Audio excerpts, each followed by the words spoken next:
welcome. Appreciate you. Appreciate you for having me. It's a pleasure. That way. It's a pleasure. I don't know if we I wasn't even like James Lampkin from Daddy Yada. This is my cousin, first and foremost. This is family right here. Thank you for coming to the podcast. Hey man, honored to be invited. Appreciate you. Yeah. So I mean, I will introduce you, but I would tell me about your podcast and stuff. So. Oh, okay. Well, so my name is James Lampkin. I host my own podcast, Conversations with Lamp. It's a interview style podcast.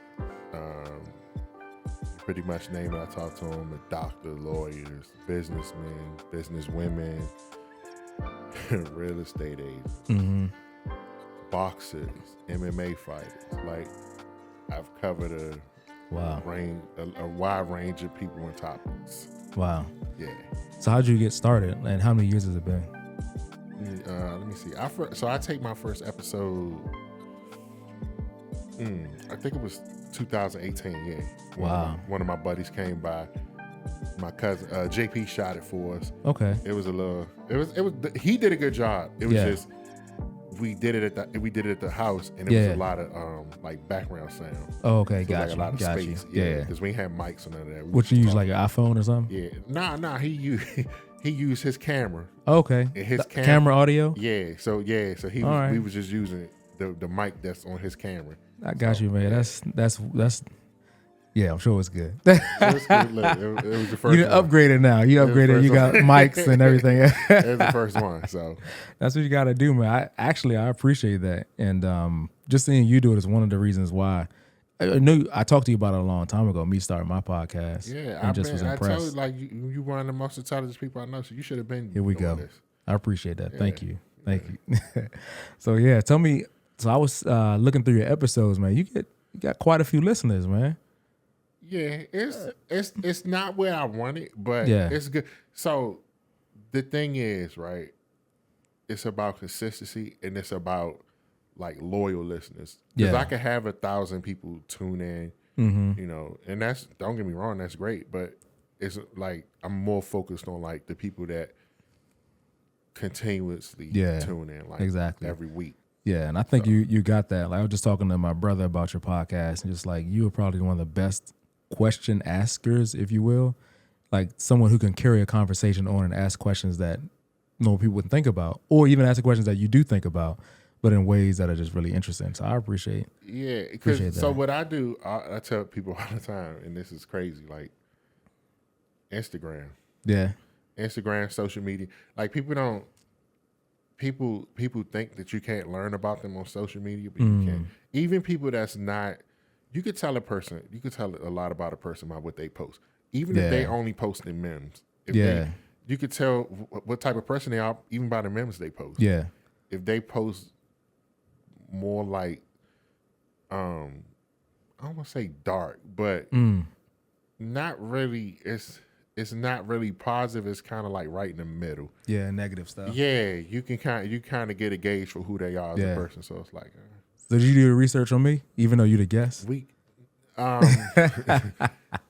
So when we did ours, I forgot what were we talking about. We were talking about Africa. We definitely talk about business in Africa. Yeah, travel.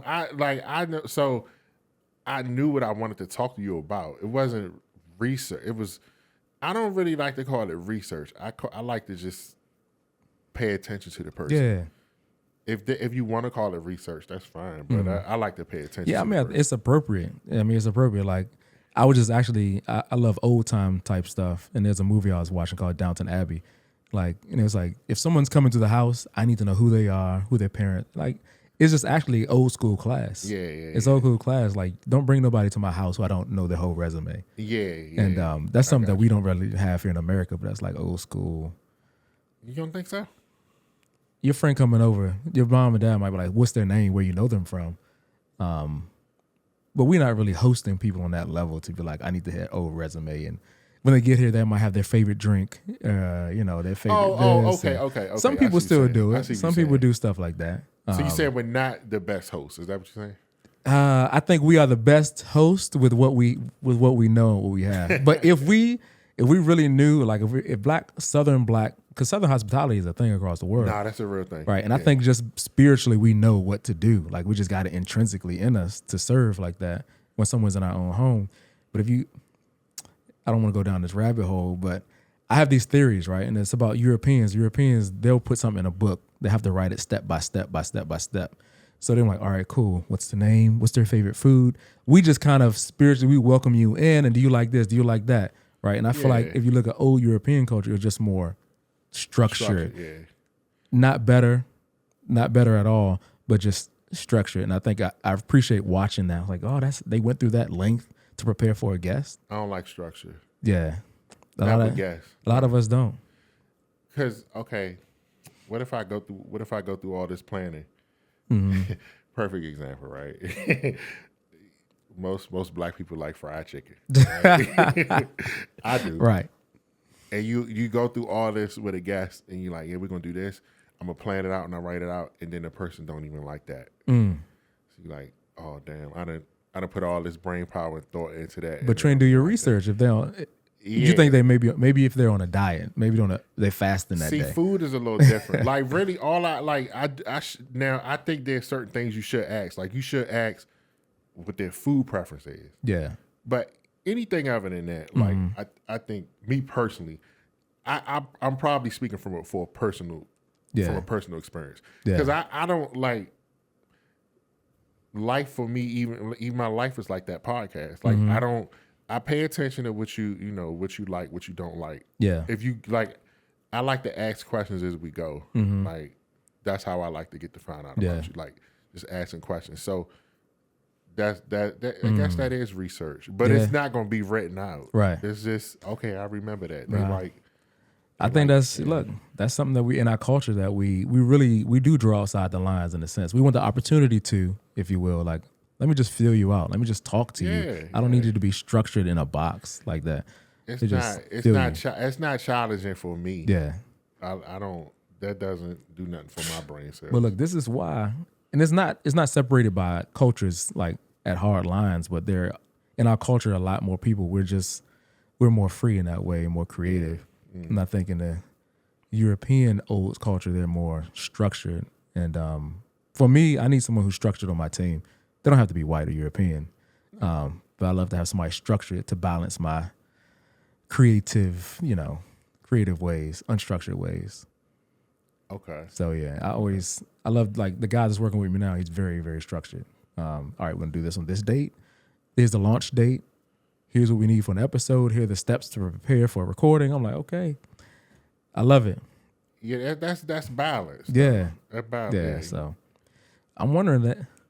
So what else so we have a lot that I want to talk to you about, man. Okay. But I didn't want to jump right into that question. But okay. Can I? I mean, where you got a good rapport. I always feel like you're a veteran, so I feel like I almost want to let you lead this conversation. Nah. This your platform. You good? Okay. Well, let me ask you one more question about your podcast. What was your favorite episode to record? And if you don't have one, what's your most listened to? And tell us about that. Your most streamed or your favorite? Most listened to. Mine, the one I was on. Actually, it's up there for real. For real? Mm-hmm. It's up there. It's in the top 5. Really? Yeah. Wow. Seriously.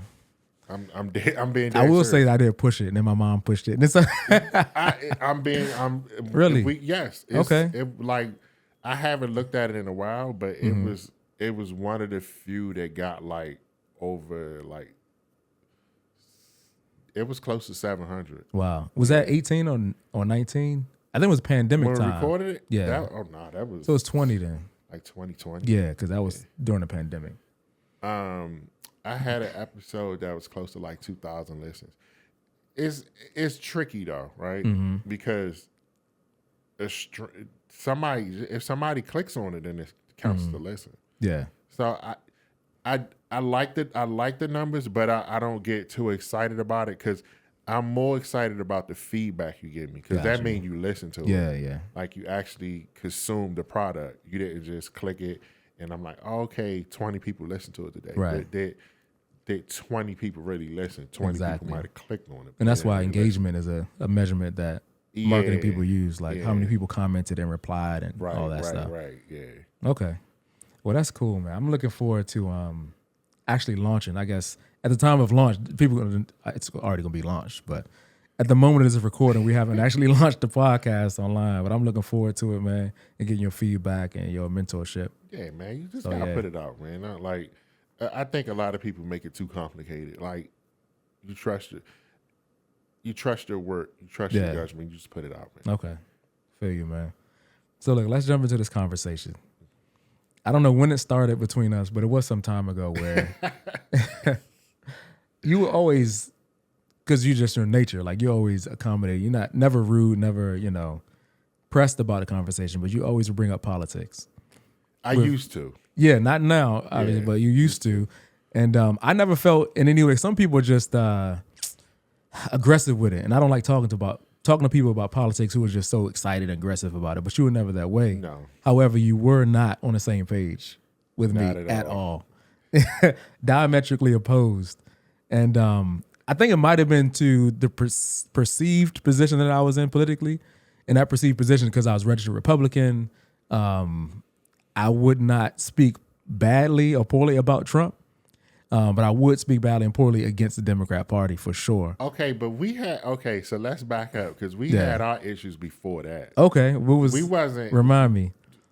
We had our issues, and this was like 2010, maybe 10. Yeah, it wasn't the Trump era because by then I was already done with politics, so it wasn't that era.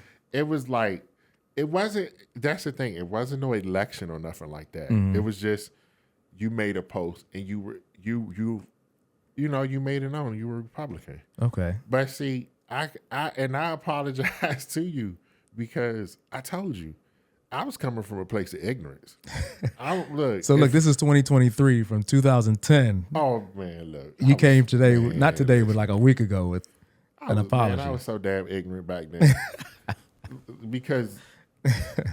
because I was just a brainwashed Democrat. Like just oh yeah, I'm a Democrat. You don't even know why you're a Democrat. Yeah. It's just black people been told to be Democrats our whole life, and we just go with it. Exactly. And it's ridiculous. And I don't know what my awakening. Oh, you know what? I think I started watching like documentaries like Hidden Colors and just getting more familiar with things. Yeah. And then it just hit me like, this shit is stupid. Like, very. I'm just blindly voting. Like, yeah. So for you, it wasn't the appeal, which same for me. But I'm just asking, was it same? It wasn't the appeal of the Republican Party or even independents. It was more so being disillusioned, if you will, with the Democrat and just politics in general. Yeah, it was for okay. I'm speaking for myself. Yeah, the reason I say I was ignorant is because I never educated myself.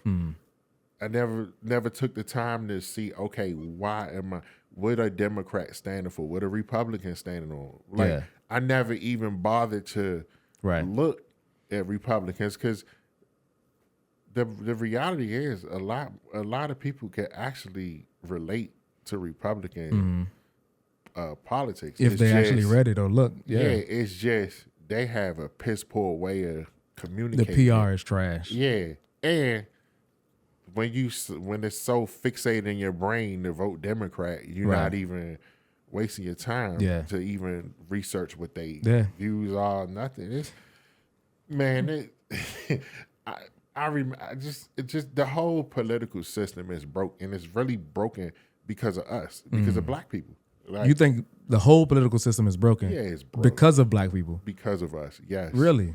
Yeah. You got to explain that one. Because why is it that we are the only race of people everybody know how we vote?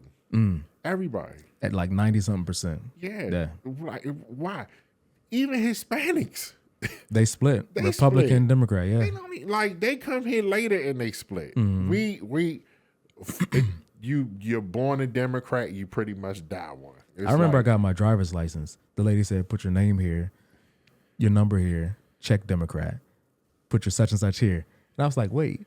I think at the time I just checked Democrat, but it was later that I was like, wait, she didn't tell me choose your party. She said just check Democrat. Yeah, because she was black, right? Yeah, she was black. And this was PG County, Maryland. So they just assume you're Democrat. That's wild. And when you're not, and I told and a part of me was joking, Mm-hmm. but most of it was really serious when I apologized to you because I wasn't really aggressive with it, but I shouldn't have took that approach with you because I didn't listen to you. You were one of the few people who were Republican who was actually would explain why they're Republican. They would explain their views, how they look at things. But because I wasn't receptive to what you were saying, I just didn't pay attention. Tell me more about that conversation. I don't remember it. Maybe if you... It wasn't a conversation. It was on Facebook. So we were typing back and forth. Yeah, we were. That's probably why. Was it heated? Was it long? Was it heated? No, it was not heated. It was just, it was back and forth. Direct. It was never heated because okay. that's not in neither one of our natures to be heated. So maybe not yours. No, when I say heated, maybe we mean different things when I say heated. Because sometimes I get Twitter fingers real bad. Like I'm like, oh, okay.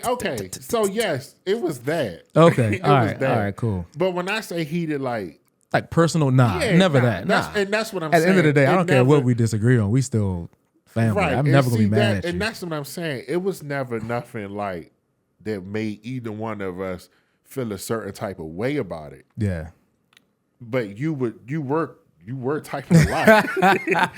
But I get it. You know what I'm saying? Because if I had like it took me years to put myself in your shoes. Like if I'm genuinely explaining myself, and I'm making valid points, and the person is not listening, that would frustrate me too. Now, now what I do with my frustration, I could say, all right, to hell with this conversation and let it go. But we kept going back and forth.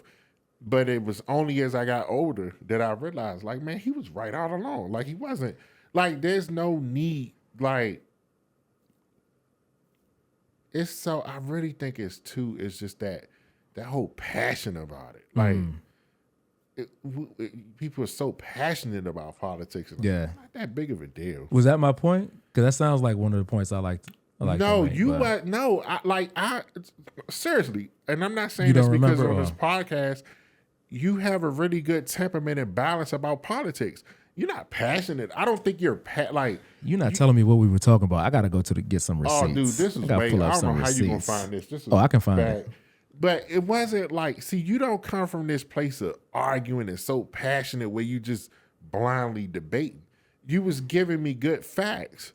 Like, that's what I'm saying. It wasn't, that's why I apologize, because it was like you were actually making good points and stating your case. And I'm just being ignorant and blind. It's unfortunate, man, but that's exactly how we're treated. And the first chapter, I'll just start speaking this as if it already is, but the first chapter of my book about Black people's power, I think we don't realize our power, because if you're just giving away your vote, if someone says, check all these boxes, do this and do that, and you just blindly go do it, you obviously don't recognize your power. Yeah. Like, imagine if you were a person and you know you're a person of leadership and influence, and you tell the president or whomever, all right, so just walk into that room. Wait, for what? Who is this person? Where are we going? What are we doing? Tell me all the things up front, because they know the influence that they have. But because Black people don't know the influence and power that we have, we just blindly follow the blind and do what we're told to do. Well, and then so what frustrates me the most now is we have people who really, now I'm not gonna say they're not qualified to speak, but they're not the best qualified to speak on our issues. Yeah, like it's always a rapper, actor, actress, entertainer that's speaking on stuff which is wild. Yeah, it's like I'm not saying they're not qualified. Yeah. But what I am saying is I would much rather hear economists talk about economics. Right. Yeah, like I don't want Walter Williams or I don't want to hear economics coming from Kevin Hart. I'm not saying that he doesn't. I'm not saying he doesn't have a good perspective, because listen, let's be clear, he's done some great things in his career. I would definitely listen to him speak about economics. But what I'm saying is, when it comes to the race as a whole, economics as a whole, I would much rather a person who went to school, educated, trained to speak on economics, talking about it. Yo, James, this saying we don't got nothing from 2010. It skips right over from 2020 back to 2012. And then 2009. I don't know when it was. It was. It's not showing anyhow. It couldn't have been. I'm gonna keep. Like I said, it couldn't have been 2016. I'm gonna keep looking for it because I would love to bring that back up. Yeah, I was done by. Like I said, I was done by it. Like when Trump and Hillary was running. Oh yeah, I was done. I didn't care about it. So, like, what do you think it is? So I think it's because we don't recognize our power. What do you think it is? Why are black people so willing and to just go one way without asking questions? Well, if you've been doing something so long, it's the norm. You're comfortable with it. Like, it's normal to not vote for a Republican. Yeah. And they don't. And like I said, they don't do a good job because they don't even talk to us. Right. Like they don't. They basically like, well, shit, they brain dead anyway. What's the point of talking to them? The funny thing about that, and this is what people don't understand, and this is an expose when it comes to conservative movement, because black people are that way, right? And also some people who just say immigrants sometimes are that way. Biden just had a program brought in thousands of Haitians, thousands of folks from Venezuela, I think, a couple other countries in Central America and Caribbean. Thousands and thousands of people, and they call it the Joe Biden program. Okay. So they're going to come here. They're going to register to vote. They don't essentially know nothing of American politics. They would know nothing of the local politics where they are, on average, most likely. However, when they get registered to vote in the next election next year, guess who those people are going to vote for? Joe Biden, right? Yeah. So if I'm a Republican and my things are... we want for example, we need to reform welfare, for example, because it's not working. We need to reform this immigration policy. And here's why. Because if we keep going this way, we'll be bankrupt in 20 years. Who is the person going to listen to? They're like, I don't care what you're saying, bro. I don't even understand what you're talking about. You're talking about economics and numbers, and I'm voting for Joe Biden. He just brought my cousin and my auntie and my brother over here. I'm not listening to you right now. It's a loyalty thing. So the expose I'm talking about is like, even though I don't think that most policies that make it through, the vast majority of voting policies, like the voter ID law, there may be something that some people that want it to prevent people from voting. But I also think there is cheating. Like, people cheat all the time. People cheat. That's what we do. So to say that there's no cheating in voting, I think is silly. Crazy. It's silly. So I do think there's some people on the Republican side, there's some people who want to prevent cheating, and there's some people who just want people who don't know what they're doing to vote. They don't want them voting. Yeah. And while I'm not saying that's good, if I'm a guy who's standing on a complex issue, my stance is complex. The guy over here says, I just want to bring your cousins and your auntie and them from South America. And you're like, oh, I'm voting for you because you bring my auntie and them, not knowing that in 20 years, based on this policy, these are the issues we want to have. So we're really in a lose situation as a conservative when it comes to people who aren't educated. Yeah. So that's why, for the ones who do want to reduce voting, is because they know these people are just going to do what they're told to do. They're following the piper. They don't have any thought behind it. They play with your emotions and they make you vote. So if we make it harder for them to vote, it's better for us and our appeal to the people who are more thoughtful in their vote. Yeah. And it is terrible. It's terrible, but it's politics, it's a game, it's business, it's this and that. And people are like, I can't believe they would try to prevent people from voting. Yeah, get over it, bro. Like, they're trying to win. Like, this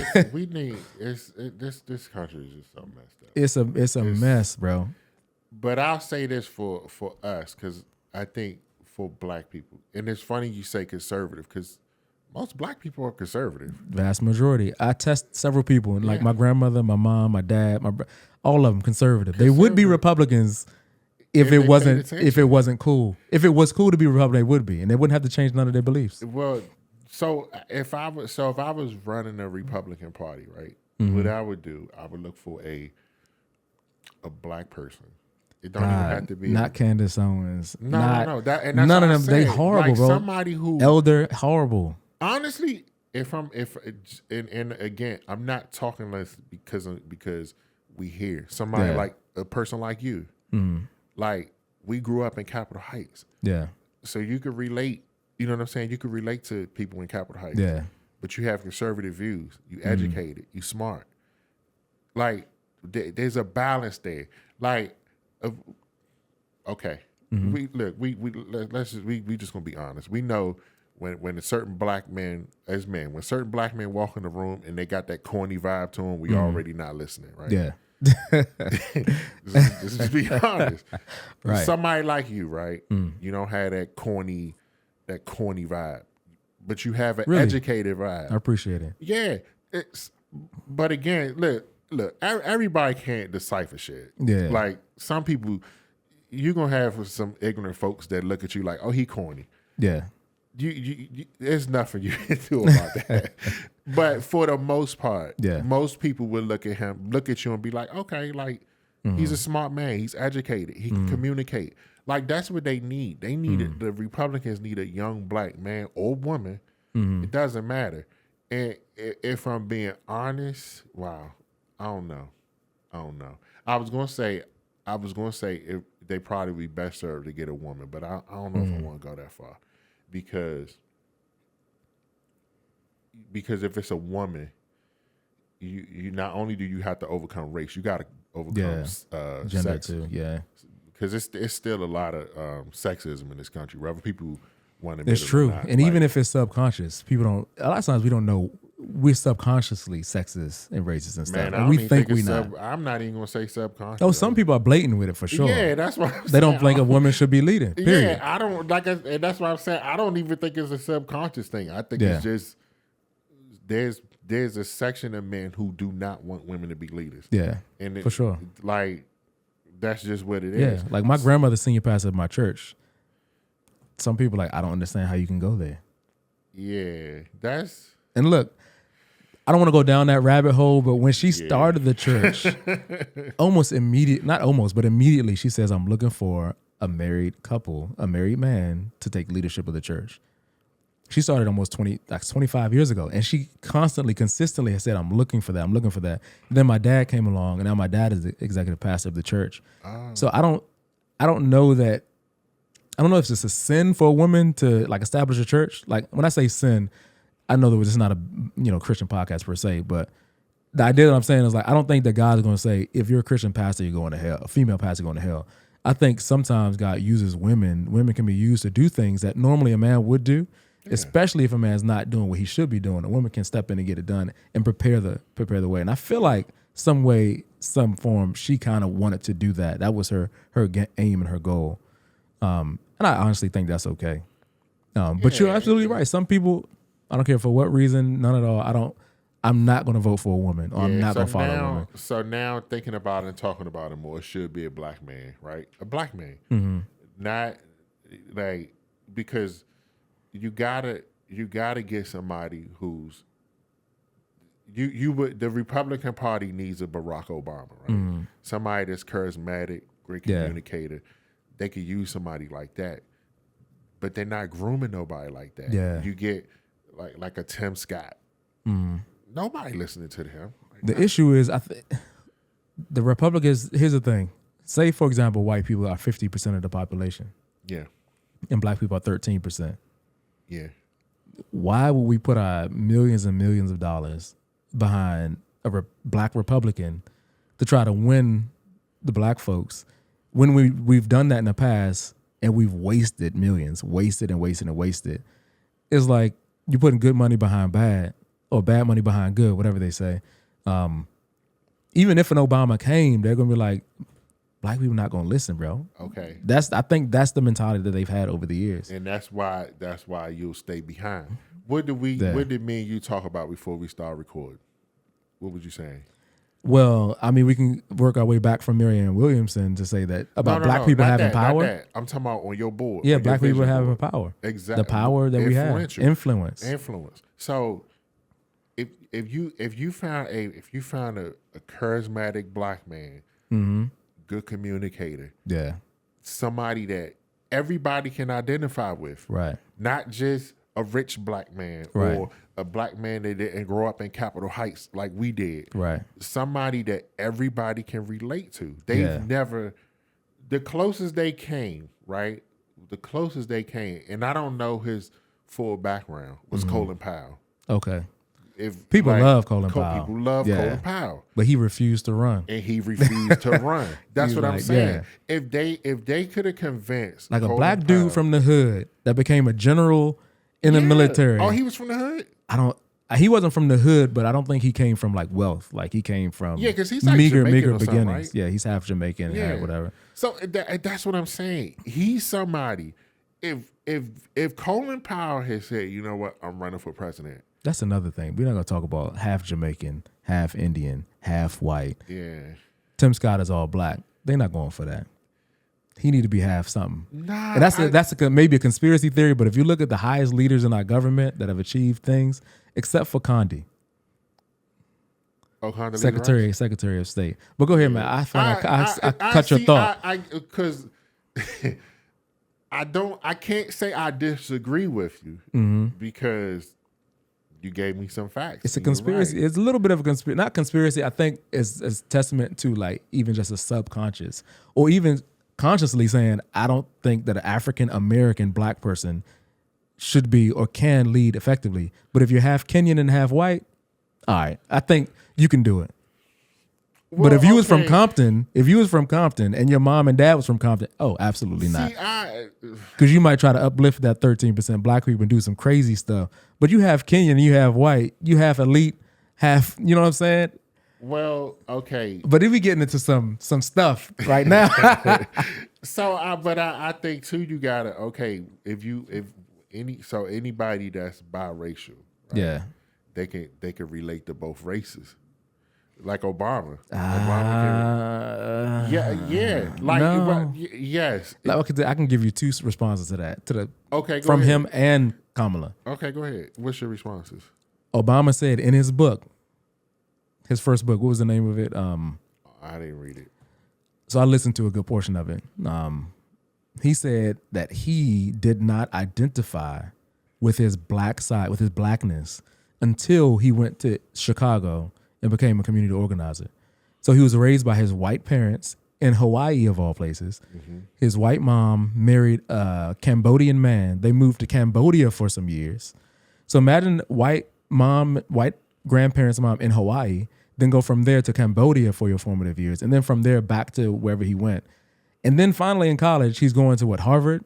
Or I should know who's the first black president. I should know everything about him. But nonetheless, he goes to college, Ivy League school, very minority, majority white. Mm-hmm. And it wasn't until he left there and went to Chicago to do community organizing that he said he started to identify with his black side. How else could he? Because he was not, he's not actually, if you think about it, what we're now calling foundational black American or African American descendant of a slave. His dad is Kenyan. And you know how Kenyans, his dad was what do you call the guys that come back and forth? He was a diplomat, a Kenyan diplomat, and he was studying. Do you really think he identified with the folks that was living in the south side of Chicago or southeast DC? Do you think he really felt any connection to them except maybe when he felt some racist implications? I think when he went to Chicago and served in the south side of Chicago, then he was like, okay, I feel like I have an obligation to these people, number one. Also, he might have felt there's an opportunity because I am charismatic. I do have a heart for these people. They see a leader in me. There's an opportunity there. But he is not quote unquote homegrown descent. Like his mom was white and lived in Hawaii. His dad never lived in the US. His black dad was Kenyan. He's African, all African. So as different as you are from your boy Tunde that lives in America is as different as you are from Obama. Okay, so all right, all that what you said. Even more so because Obama's half white. Okay, so weirdly, you're kind of making my point. Mm-hmm. He didn't start out identifying with his blackness, but he eventually got it, right? I would like to think he got it, but I mean, I would like to believe he got it. He got it. Look, the way he walked, his basketball game. Listen, he has all the swag. Yeah, he has all the characteristics that a black man needs. Great communicator, confident, handsome, right? Mm-hmm. He has all that stuff. So he got it later, though. Okay. Right? He got it later.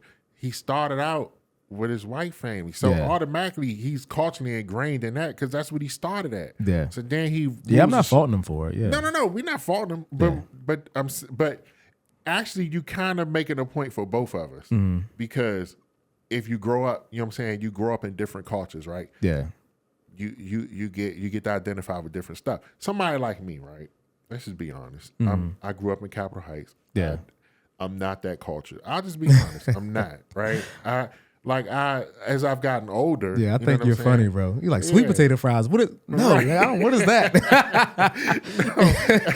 know what I'm saying? Brussels sprouts. As I've gotten older and got a chance to talk to more people, yeah. You know what I'm saying? Then I can relate a little bit more. Yeah. But you are who you are, especially when you've been, you grew up somewhere that's like, it's that culture's ingrained in you. Like, yeah. I'm like me. I'm like, I never would aspire to be president because I know I wouldn't win. I'm too much of a black man. Chapter 1, bro. Yeah. Chapter 1. I'm serious. Like it keeps coming back. See, this is the thing. Even though I don't aspire to be see, because I don't know if I could relate to everybody well enough to be president. Yeah. Because at the end of the day, I'm gonna just be honest. At the end of the day, my instinct's gonna take over. Yeah. And I'm gonna be my sole focus gonna be on black people. Yeah. You can't have that. And that's why they want to elect us. Right. You can't have that. You can't have that mentality and be the president. So that's why I say you might be right. Yeah, but let me fix what I just said. They won't elect us. I'm just saying, I think by default, I think that is the fear. I think a black man could be elected. I think Tim Scott could win if his PR team does very, very well, telling his story, how he came about, showing his voting record. But I agree with you, man. But like, a lot of us don't but the aspire. problem with Tim Scott is we don't like him. I don't think we dislike him. We just don't know him. We hear some things. But from what I never really did a whole bunch of research on him. We literally don't know him. When I spoke to someone about Tim Scott, they started telling me what they saw in The View. I'm like, but he doesn't really. Come on. But he doesn't really identify with black issues, though, right? Yeah, bro. He do? Yeah, I mean, when you cut the First Step Act, he was active in passing the First Step Act, which is about freeing nonviolent drug offenses. But there were offenders from the prison system. And people don't know that Obama had 8 years in office, and I'm not putting him down, but all I'm saying is Obama had 8 years in office. But the First Step Act that released thousands of black men from prison who were unjustly sentenced happened under Trump through the leadership. One of the pieces of leadership was Tim Scott. Oh, okay. And specifically, they were very specific, saying this is something that would affect a lot of black men and bring them home that should not have been in prison for this sentence in the first place. So there's that, and there's other things that we talk about that they have talked about. I'm not really. It's funny. I'm not very, very political. Yeah. I'm more philosophical. So when it comes to little like issue by issue, I'm not really well versed in that. But philosophically, I know that what he's talked about. I've met the man. I've talked to him a couple of times. His heart is definitely for black people in a sense. And you know what? And I can stop you right there. Yeah. See, and this is why I could say that's an issue with me. Because see how I told you what I thought of him? I don't know him. Yeah. Never researched him. Never took the time to read about the First Step Act. None of that. Didn't know any of that. Yeah. But you'd have heard that black people don't really like him. But I could say I don't like him, and I didn't. You know what? I didn't say I don't like him, but I said I probably can't relate to him. Yeah. I shouldn't have said that. Yeah. Because I don't know him. You know what I'm saying? Yeah. But because he's a Republican, and I've never really heard him. Yeah. I just made a statement that's incorrect. But no, I mean, it's true though. It's put it like this. For me, it's incorrect because I don't know him. Okay. So I shouldn't say he doesn't identify with black issues because I don't know. Yeah. Like if he did what you just said, the first step, clearly he has some kind of compassion for black people, because if you don't have no compassion for black people, you wouldn't involve yourself in the project like that. Yeah. So and where is he from? South Carolina? Which is, I mean, there's a lot of black folk in South Carolina. I don't know the numbers. Told me he was from Minnesota, and I wouldn't. I think he's from South Carolina. And South Carolina, if I'm not mistaken, is around a quarter black, maybe a little bit more. I'm not sure, but that's the state. That's a state, yeah. You think it's more? Less. Less? I don't think no state is. I need to put Alexa in here. I don't think no state is. I don't think no state has that many black people. What's the black population of South Carolina? 1.347 million, 2020. Girl, percentage. 26.45 African American. 26.4 Okay. In South Carolina. Is Tim Scott from South Carolina? According to Wikipedia, Yeah. He's also the First senator from black senator from South Carolina. Okay. So yeah, I think what you're exposing, bro, is that we don't get those people put in front of us. Like if you think about in the last election, we had Cardi B interviewing Joe Biden. Cardi B is an unashamed, unabashed former stripper, which I'm not shaming, but like you said before, if I want to ask somebody about economics, I want to ask an economist, not a stripper. Like, God bless you. We need your services. I'm just saying facetiously, whatever. We need your services, but we don't necessarily need your opinion or your interviewing of a potential president. Yeah. Right. And then we have, even on the Republican side, Kanye West. Like, if the Obama of the Republican Party came out and you choose Kanye West, like, he's a rapper, he's a brilliant man, he's a brilliant musician, he's a brilliant creator, he's a brilliant artist in several different ways. But when it comes to politics, nah. Like, I mean, I'm not saying he's dumb, but you don't have to be, you don't have. I'm not saying that either, but people just because you're great at something. I'm not saying Kanye not smart, because clearly he is. Like, he's done a lot of things, but Kanye is complicated. Kanye is a very complicated topic, because it's like there is a high level of intelligence there. Yeah. But it just gets lost in all this other stuff. Somebody showed me a clip recently of Dave Chappelle on Oprah.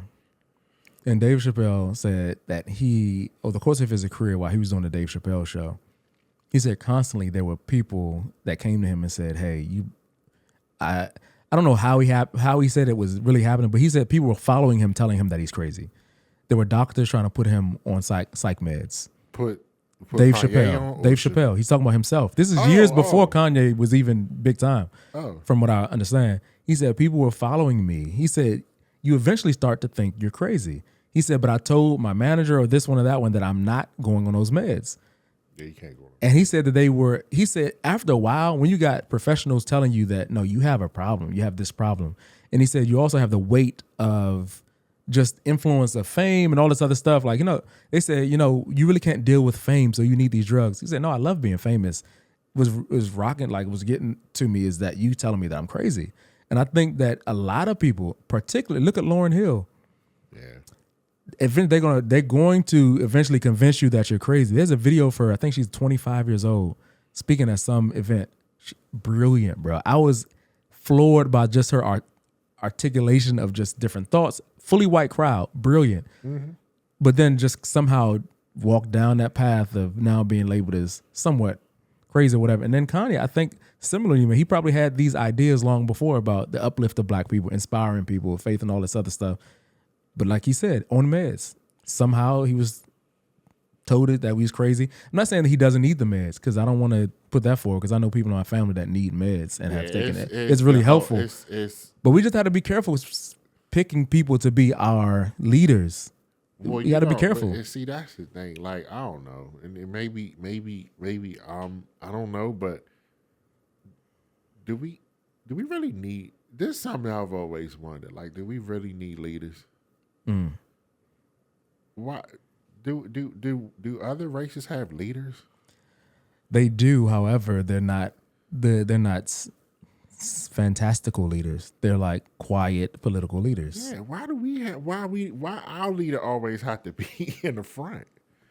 Why they gotta be so loud? Why they gotta be tap dancing? We don't that's why I always push back on leaders. Like, of course you need leaders, but it don't have to be. We don't have it feels like we're the only race that we have to identify who that's what I should say. Why do we have to identify who our leaders are? And why do they have to be a pop leader? Because we want, I'm sure, like, we're all leaders in our own way. Like, okay, I tell you all the time how intelligent you are, right? So I consider you a leader. Yeah, you younger than me. It doesn't matter. You're a leader. You're intelligent. You have the characteristics of a leader. That doesn't mean you need to be on TV or huge or popular. But you are somebody. Hey, Phillip, I got an issue. Can I talk to you about it? That's a leader. You're somebody I could go to talk to. But it feels like we're the only ones that our leaders need to be identified, which is dangerous, because once they identified, we already, the world coming after them. So it's like, why do we want to even put Bro, that on? It's a part of our culture, and it's a part of our culture I don't necessarily. I'll just say I think it's detrimental. It hurts us because think of like, and this is not exclusive to black people, but if you think about the average black person, when they get money, sometimes we show off. Let me go even further back. African culture is very colorful. Yeah, it's colorful. Like I've been to Ghana, I've been to South Africa. When they make money and they want to build a house, we're not just going to build a house. We're going to build a house. And I'm like, bro, it's only like 6 people in your entire family. Why do you need an 8-bedroom mansion on a 4-plot compound? But it's just a part of our culture. You go to a church. I was in Ghana, went to a church. I've never seen so many colors in my life. Like that's just our culture. We're very flamboyant in a sense.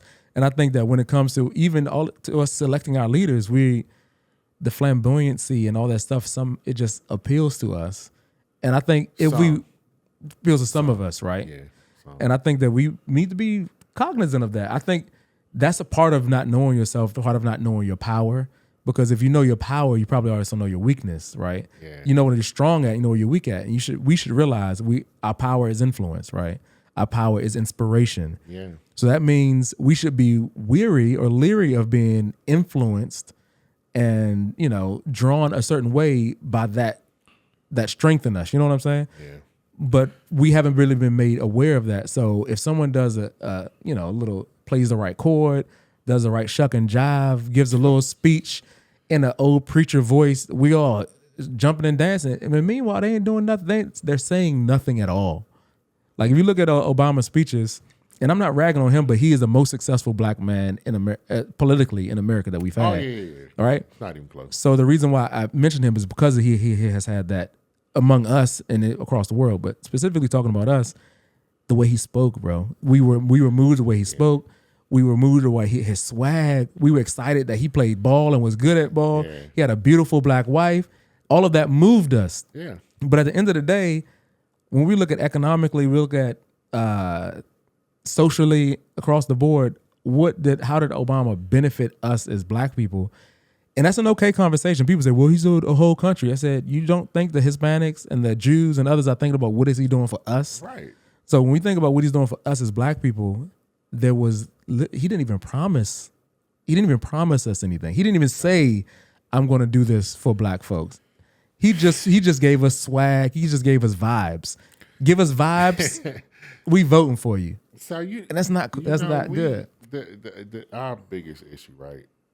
And I'm talking about black people, right? One of our biggest issues is we could be emotional. Yeah. Right? You appeal to our emotions. It's a strength and a weakness at the same time. Because you could look at the church leaders. You could look at, like the leaders of church, right? Yeah. Look at them. Great speakers. High energy. Not all of them high energy, but they just know what to say. Yeah. They're great with words, great communicators. Those are our leaders, right? Mm-hmm. So it's like that portion of us is just is almost detrimental because it's like people are talking to us nice, right? Like people don't even like to hear this, and I'll say it, and I don't care. Like when you look at the country when Trump was running it, you were just mad. You wasn't, but your money was right. Your money was good. The gas wasn't too high. Bread wasn't hot. Look, you laughing, but the economy was in a great place. And to be honest, we were chill except for the news about Trump. Yeah, it's like it's particularly about black people. We were fine. But see, this is the thing. Like they did a great job of getting us mad at him, emotional, and it's like you listen. A lot of times. It's going to be racism anyway. So it's like you kind of got to make a decision how you want your racism. Let me ask you about a quote. It's a Frederick Douglass quote. I don't want to misquote it, so I'm going to pull it up. And I don't know if you agree with it. I'm going to just, because I don't think I'll get it up in time, I'll paraphrase it. Essentially, it says, I'm just going to paraphrase, dramatic paraphrase. I'll do good with a bad man before I do bad with a good man. And I think it's talking about leadership and like politics. Like the quote may be something like, "I'll run a mile with a bad person, and I'm not going to go an inch in a wrong direction with a good person." Okay. Something like that. And I think that if I were to move that over, and I butchered that quote completely, but if I would put that in context of our conversation, they'd be like, okay, let's say that Trump doesn't like black people, right? Let's say that he is racist. Yeah. Old 77-year-old racist rich white man. Like a lot of them. Go ahead. And let's say that Obama loves black people, right? Great guy. He'll have you over for dinner, sweet. You guys can do a barbecue together. But Trump says, you know what? I'm going to pass policy that brings home thousands of black men and bring them back home. Also gave them the right to vote, felons. The lady next door to me in D.C. came over with a letter. It's like, look what I can vote now. I said, what happened? She said, oh, because this. She said, Trump passed a policy that now allows me as a felon, even though I served 20 years, I can vote now. Trump says I'm going to do that. Trump says I'm going to do the, I forget the name of the program, but it brought in millions of dollars of investment. And of course, it helped rich people. Essentially said, if you want to, you can bring in $1 billion of investment into a hub zone or to one of these low income zones, and you won't pay any tax on the income. It's something like that. You can invest it here and you do well. Like, come to the black area, build up a great thing, and we won't charge you taxes on it. Yeah. And that drew in billions of investment into some of the poorest communities in America. That was a Trump program. Okay. First step, and then you have that investment program. There's maybe a couple other things. And then you look at Obama, like, what's up, bro? How you doing? Like, what you got for us? And he's like, well, I'm not Trump. The poor people,